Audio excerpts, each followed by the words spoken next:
Day 1. Arrival. The planet had no name in the star charts. We called it Silencia 7 because it was the seventh world we'd surveyed in this sector, and because of what we discovered within the first hour of landing. Silence. Not the comfortable quiet of a library or the peaceful hush of snowfall. This was something else entirely. This was silence so complete, so absolute, that it felt like a physical presence pressing against your eardrums.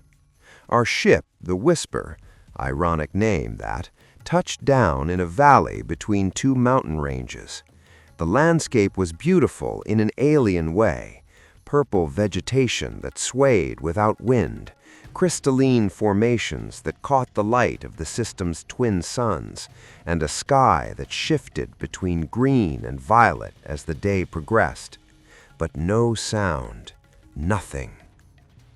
I was the first to step outside. My name is Jacob, and I'm the team's geologist. I've been on 17 planetary surveys, seeing things that would make you question reality itself. But this was different. I spoke into my helmet comm. "Testing, can anyone hear me?" "Loud and clear," replied Commander Torres. She was our captain, a woman with steel in her spine and shadows in her eyes. "What's it like out there?" "Come see for yourself," I said. Within 10 minutes, all 6 of us stood outside the ship. Commander Torres, Dr. Nadia Okonkwo, our medic, Iris, our pilot, barely 25 and brilliant, Dr. Raymond Park, our xenobiologist, Jackson, our engineer, a man who spoke rarely but fixed everything, and Kenji, our communications officer, always smiling, always charming. Iris removed her helmet first. We all shouted at her to stop, but she just grinned. "The air is breathable," she said. "The scans confirmed it. I wanted to feel it." Her voice sounded strange, muffled, like she was speaking through cotton. One by one, we removed our helmets. That's when we understood. Sound didn't travel here the way it should. When Torres spoke, standing 3 meters away, her voice barely reached us, like she was shouting from the far end of a tunnel. When Jackson dropped his equipment pack, it hit the ground without a thud. When Raymond clapped his hands together, the sound died before it could echo. "What is this?" Nadia whispered, and her whisper sounded exactly as loud as Torres's shout. "The planet is absorbing sound waves," Raymond said, his scientific mind already working.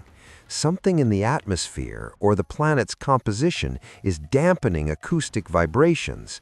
This is impossible." But it wasn't impossible. It was real. We set up camp near the ship, 6 individual habitat pods arranged in a circle, with a common area in the center. The work took hours, and throughout it all, we moved in an eerie quiet. The sound of hammers driving stakes was barely audible. Our footsteps made no noise. Even our breathing seemed muted. As the twin suns set and darkness fell, we gathered in the common area for our evening meal. The silence was oppressive now, making every small sound, the scrape of a fork, the swallow of water, feel amplified and intrusive in its brevity. "We'll run full atmospheric tests tomorrow," Torres said. "If this planet is going to be colonized, we need to understand what causes this effect." "Maybe it can't be colonized," Jackson said. It was the first full sentence I'd heard him speak in days. "Maybe some places aren't meant for humans." Torres fixed him with a hard stare. "That's not our decision to make. We gather data. Others decide." Something flickered across Jackson's face. Resentment, maybe, or anger, but he said nothing more. We finished eating in uncomfortable silence and retreated to our individual pods. Mine was small but functional, a bed, a desk, a small washroom. I sealed the door and sat down, grateful to be alone. That's when I heard it. A voice. Not from outside, not from the comm system, from inside my head. You should have saved him. I froze. You were there. You saw the ice cracking. You could have warned him, but you didn't. You let Daniel fall because you were afraid. You let your best friend die because you were a coward. My hands started shaking. Daniel. God, I hadn't thought about Daniel in years. We'd been on a survey mission together on an ice world. He'd fallen through a frozen lake. I'd been standing 10 meters away, had seen the cracks forming, but I'd frozen. By the time I'd called for help, it was too late. I'd never told anyone. Not the inquiry board, not my therapist, no one. Coward, coward, coward. I pressed my hands over my ears, but the voice didn't stop. It wasn't coming from outside. It was coming from inside me. My own voice, my own thoughts, amplified and relentless. Then I heard screaming. Not in my head, from outside. Real screaming. I burst out of my pod and found the others emerging too, all of us wild-eyed and terrified. "Did you?" Iris started. "Yes," Nadia gasped. "I heard... God! I heard..." "What's happening?" Torres demanded, but even she looked shaken. We all started talking at once, our voices overlapping and confused. And that's when we realized we could hear each other's thoughts.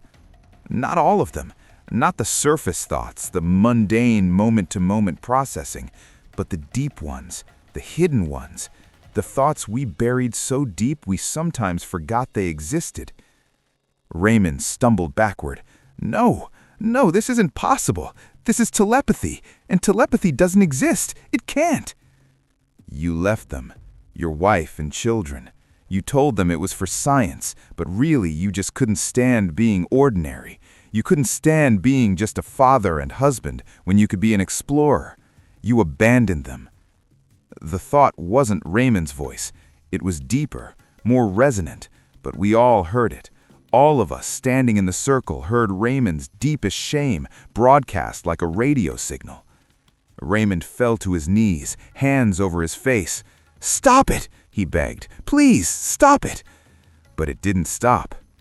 Kenji's voice next, cheerful Kenji, who always had a smile. "I'm not who you think I am. I lied on my application. I falsified credentials. I'm not qualified for this mission. I'm a fraud. And if anyone discovers the truth, my career is over. My whole life is over." Then Jackson, "I hate all of you. Every single one of you with your degrees and your accomplishments. You look at me like I'm just the engineer, just the guy who fixes things. You don't see me. No one ever sees me.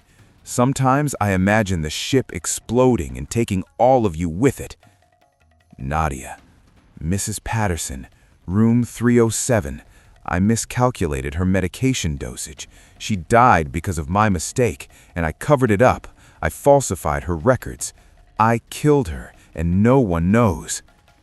Iris, "I'm in love with Commander Torres. I have been since the first day of training. I know she'll never look at me that way. I know I'm just a stupid girl with a stupid crush, but I dream about her every night." And finally, Torres herself, our strong, unshakable commander. "It was my fault. The Antares mission. I gave the order to explore that cave system. I ignored Lieutenant Morrison's concerns. When the collapse happened, 3 people died because I was arrogant. I was reckless. I killed them as surely as if I'd pulled a trigger. And I've commanded ever since, pretending I deserve it, pretending I'm worthy of the trust." We stood in a circle, all our secrets spilled between us like blood on the ground. The silence of the planet pressed down, and inside that silence, we could hear everything. Day 2. Unraveling. None of us slept. How could we? Every time I closed my eyes, I heard the others' thoughts bleeding into my consciousness, not constantly, but in waves. Sudden broadcasts of fear, or shame, or desperate longing that jarred me awake. At dawn, we gathered in the common area. No one would meet anyone else's eyes. Torres tried to take command.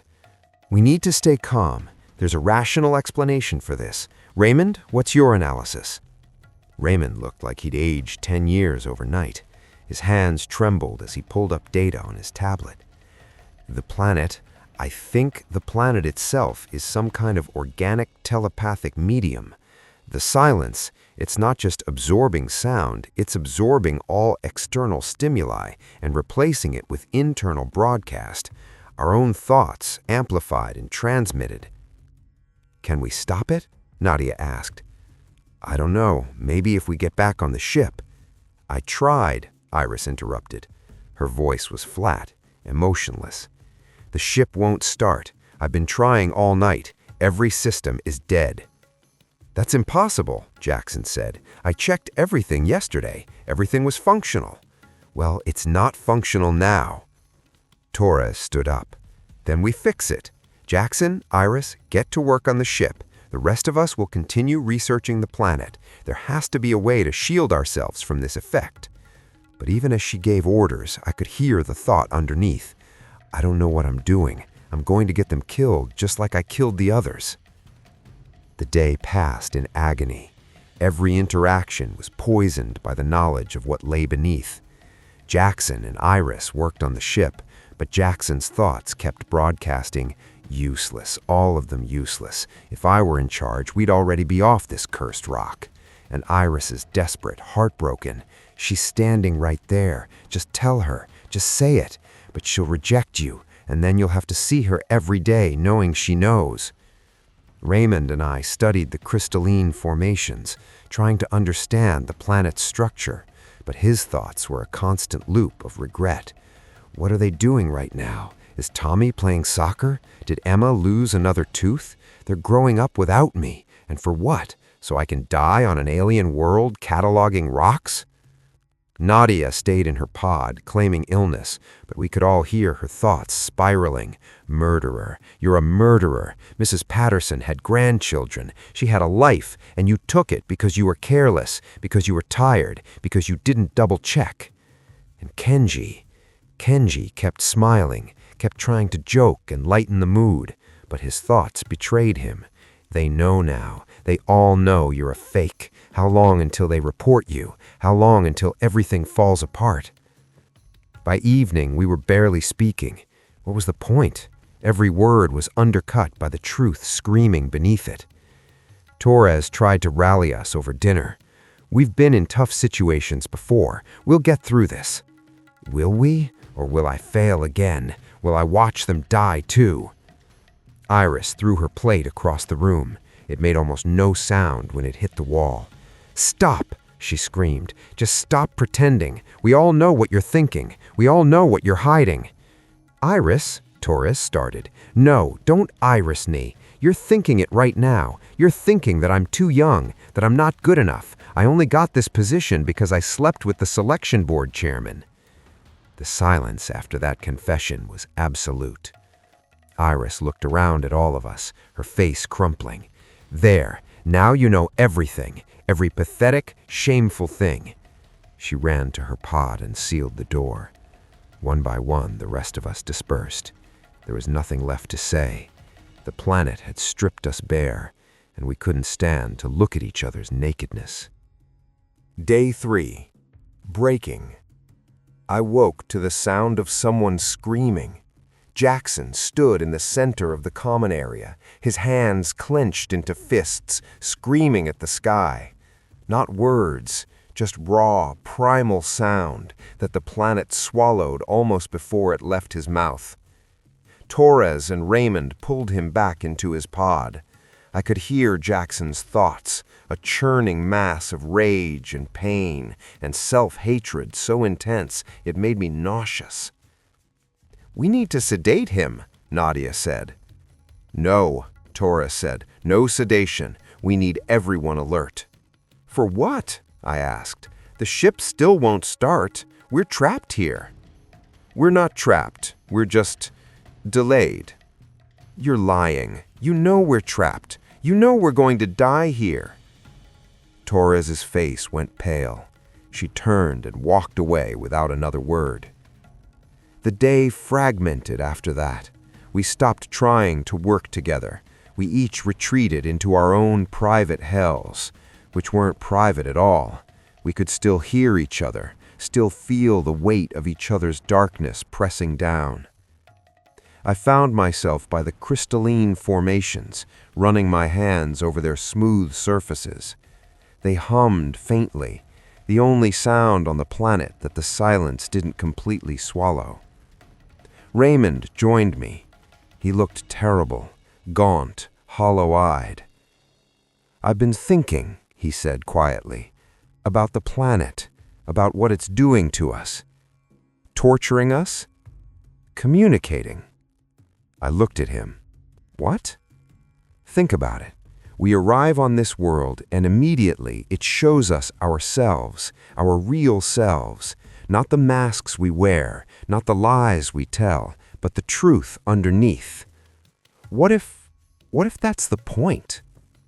The point of what? Of the silence, of this place. Raymond knelt down, pressing his palm against the ground. What if this planet is alive? What if it's trying to teach us something? Teach us to hate ourselves? Teach us to be honest. He looked up at me, and for the first time in days, his eyes were clear. We spend our whole lives lying, Jacob, to others, to ourselves. We bury our shame, our guilt, our fears so deep that we forget they're there. But they're always there, always weighing us down. What if this planet is giving us a chance to let them go? By broadcasting them to everyone around us? That's not letting go. That's humiliation. Is it? Or is it liberation? I wanted to argue, but I couldn't. Because somewhere deep inside, beneath the fear and the shame, I felt something else stirring. Relief. The secret I'd carried for 7 years, Daniel's death, my cowardice, was out now. Everyone knew, and the world hadn't ended. Torres hadn't arrested me. Raymond hadn't condemned me. They had all been too busy with their own revelations. "Maybe you're right," I said slowly, "but that doesn't make it easier." "No," Raymond agreed. "It doesn't." Day 4. Revelation. That night, something changed. We gathered in the common area, not because anyone called a meeting, but because we were all drawn there, like moths to a flame. For a long time, no one spoke. We just sat in a circle, 6 broken people under an alien sky. Finally, Nadia broke the silence. "Mrs. Patterson," she said, her voice barely a whisper. Her name was Eleanor Patterson. She was 73 years old.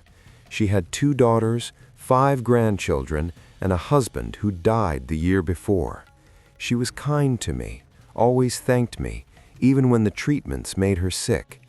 And I killed her. Tears rolled down her face. I've told myself 1,000 excuses. I was tired. I was overworked. The hospital was understaffed. But the truth is, I was careless. I didn't double-check because I was in a hurry to get home. And she died. None of us looked away. None of us judged. "I'm sorry," Nadia whispered.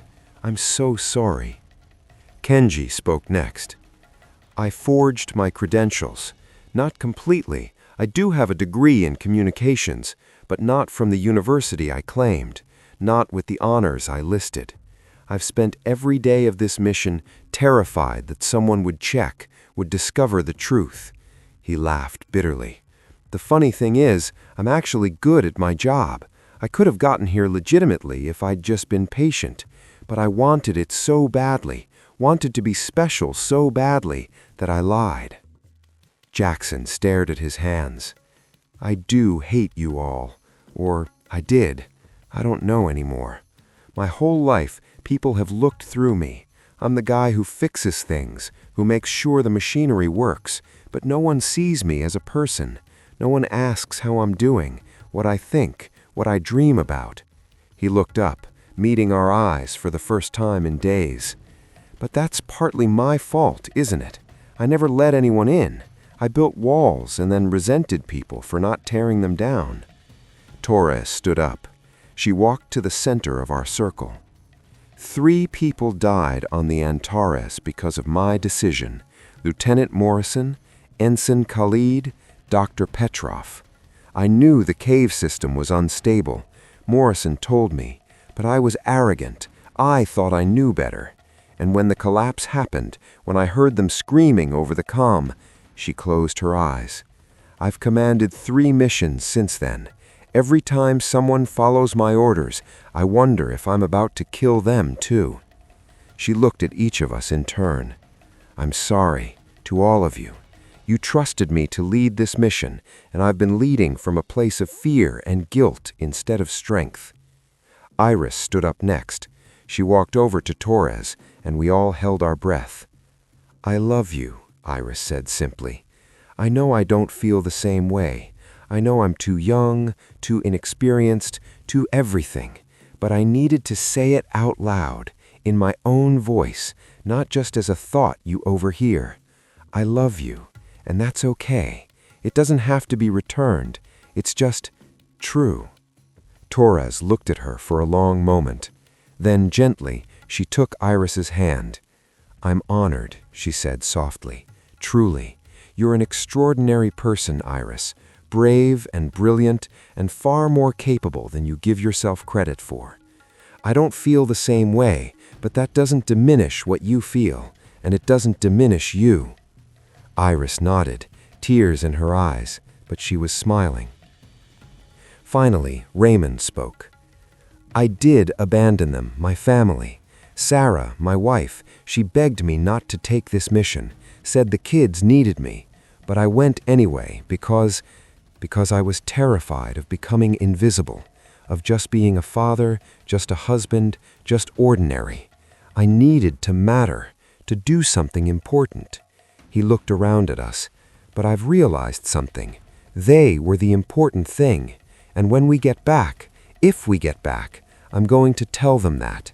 I'm going to apologize, and I'm going to try to be the father they deserve. I was the last one. 6 pairs of eyes turned to me. His name was Daniel Chen. He was my best friend. We'd known each other since undergraduate school. He was going to be the best man at my wedding. My voice cracked. I watched the ice crack. I saw it happening, and I froze. By the time I called for help, he was gone. I've told myself I couldn't have saved him, that it happened too fast, but that's a lie. I could have shouted a warning. I could have run to him. I chose not to, because I was afraid I'd fall in too. The words hung in the air, my deepest shame, spoken aloud. I'm a coward, and I've been running from that truth ever since. For a long moment, no one spoke. Then Raymond said, You're not a coward. You were afraid. There's a difference. Is there? Yes, Torres's voice was firm. A coward runs forever. You kept going. You became a surveyor, which is one of the most dangerous jobs in space exploration. You didn't let fear stop you from living. Or maybe, Kenji said quietly, maybe you've been punishing yourself, putting yourself in danger over and over, hoping to prove you're not what you think you are. His words hit me like a physical blow because they were true. Maybe, I admitted. Maybe I have been. Nadia stood up and walked over to me. She put her hand on my shoulder. We all have, she said. We're all punishing ourselves for things we've done or failed to do.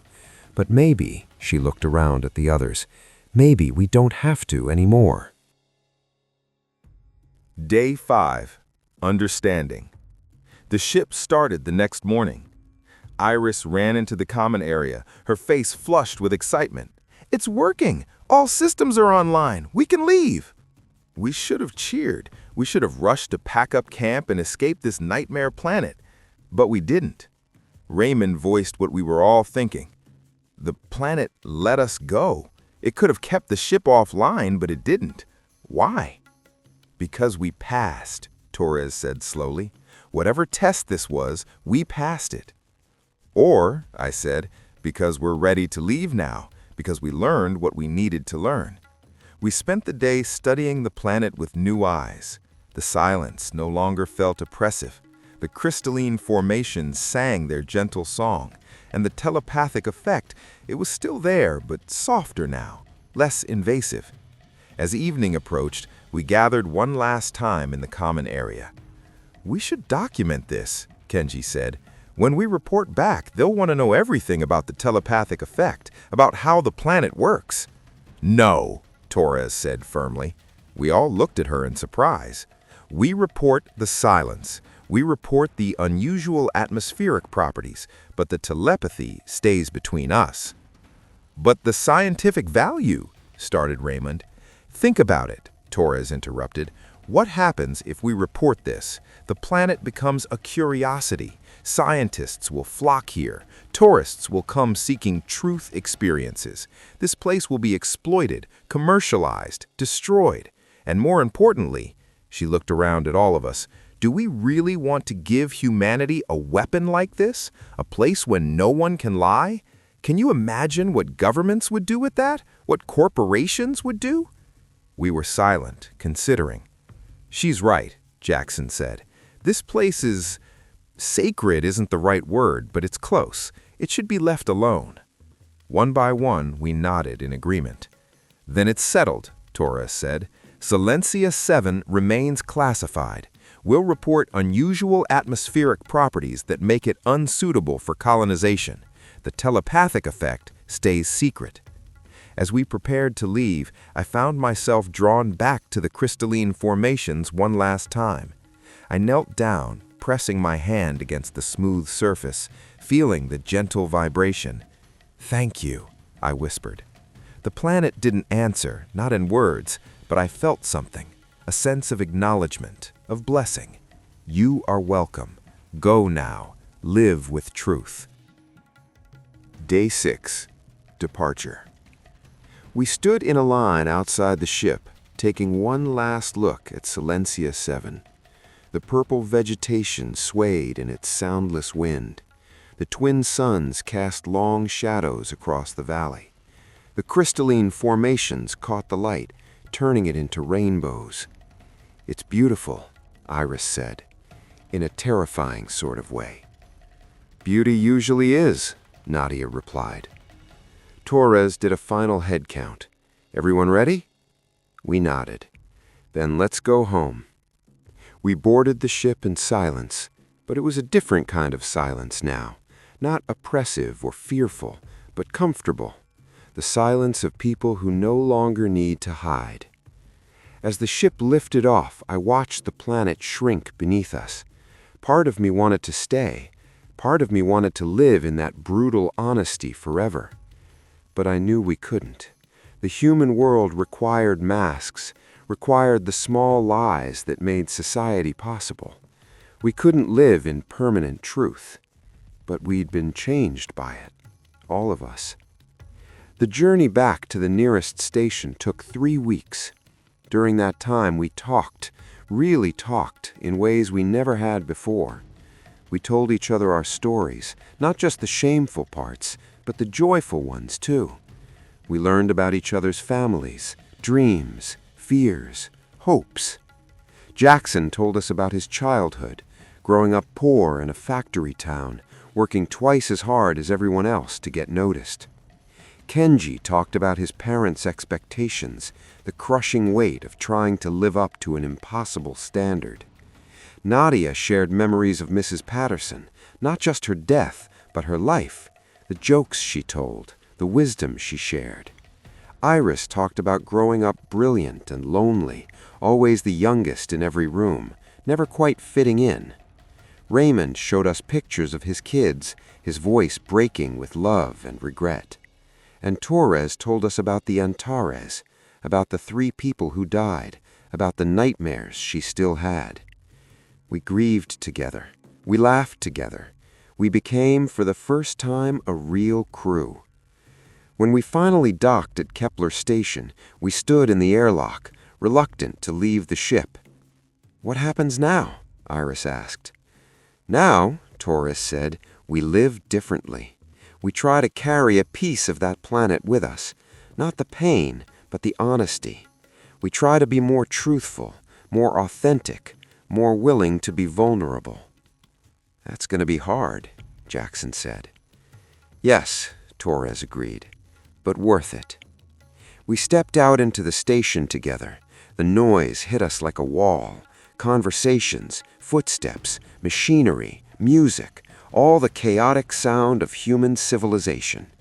After weeks in space and days on Silencia 7, it was overwhelming, but also wonderful. We parted ways at the main concourse. Hugs around, promises to stay in touch, genuine warmth. I watched my crew disperse into the crowd, each heading to their own destination. Raymond to a comm station, perhaps to call his family.